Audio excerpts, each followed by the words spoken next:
بسم اللہ الرحمن الرحیم۔ سورہ لقمان ترتیب کے اعتبار سے 31ویں سورہ ہے۔ یہ مکہ میں نازل ہوئی، اس کی 34 آیات۔ سورہ کی داخلی شہادت سے معلوم ہوتا ہے کہ رسول اللہ صلی اللہ علیہ وسلم کی دعوت کو روکنے کے لیے مختلف طریقے اختیار کیے جا رہے تھے۔ ایک یہ کہ قرآن کے متبادل کوئی زیادہ دلچسپی کی چیز لوگوں کو دی جائے۔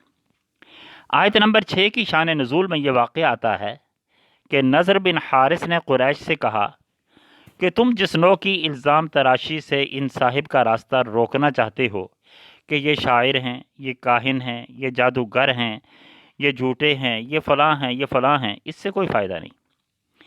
اب میں ان کا ایسا انتظام کرنے جا رہا ہوں کہ جس سے ان کا راستہ رک جائے گا۔ اور وہ یہ کہہ کر مکہ سے عراق چلا گیا۔ وہاں سے شاہان عجم کے قصے، رستم اسفندیار کی داستانیں لا کر مکہ میں قصہ گوئی کی محفلیں برپا کرنا شروع کر دیں تاکہ لوگوں کو قرآن سننے سے ہٹایا جا سکے۔ آج بھی دنیا بھر میں نوجوانوں کو ایسی صحت مند سرگرمیوں، علمی اور فکری مصروفیات، سیاسی اور سماجی مباحثوں سے روکنے کے لیے اشرافیہ اور حکمران طبقے مختلف قسم کے کھیلوں کے مقابلے، ڈرامے، فلمیں، مخرب اخلاق شاعری بلکہ فوش ویڈیوز کو رواج دیتے ہیں تاکہ حکمران طبقے اور برسر اقتدار افراد کی نااہلیوں، رشوت ستانیوں، ظلم اور زیادتیوں پر کوئی آواز نہ اٹھائے۔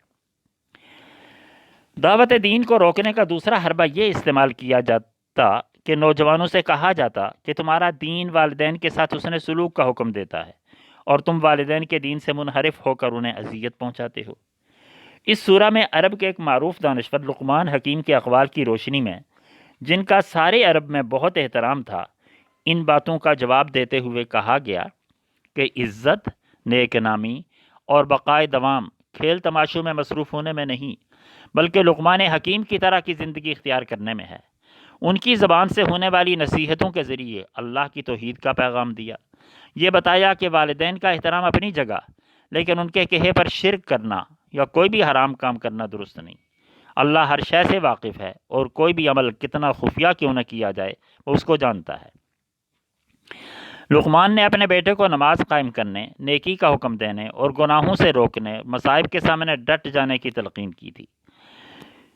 کسی بھی فرد سے ترشروئی سے پیش آنے اور اکڑ کر چلنے سے منع کیا تھا۔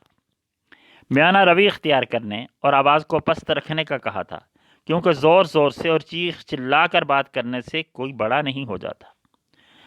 اس نے بتایا کہ ان انکر الاصوات لصوت الحمیر، سب سے بدتر آواز اور ناگوار آواز گدھے کی آواز ہے، اگرچہ وہ بہت بلند آہنگ ہے۔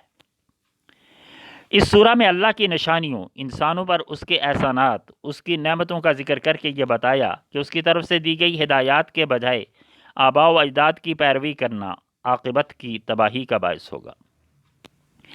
بہت تفصیل سے ان نشانیوں کا ذکر کیا جن سے معلوم ہوتا ہے کہ اللہ کے اختیارات کی کوئی انتہا نہیں اور اس نے یہ ساری کائنات انسانوں کو سہولتیں فراہم کرنے کے لیے پیدا کی۔ آخری آیت میں بطور نمونہ اللہ کے علم محیط سے متعلق چند امور کا ذکر کیا کہ ان اللہ عندہ علم الساعہ وینزل الغیث ویعلم ما فی الارحام وما تدری نفس ماذا تکسب غدا وما تدری نفس بأی ارض تموت ان اللہ علیم خبیر۔ قیامت کا علم اللہ ہی کے پاس ہے، وہی بارش اتارتا ہے اور وہ جانتا ہے کہ ماؤں کے پیٹوں میں کیا ہے۔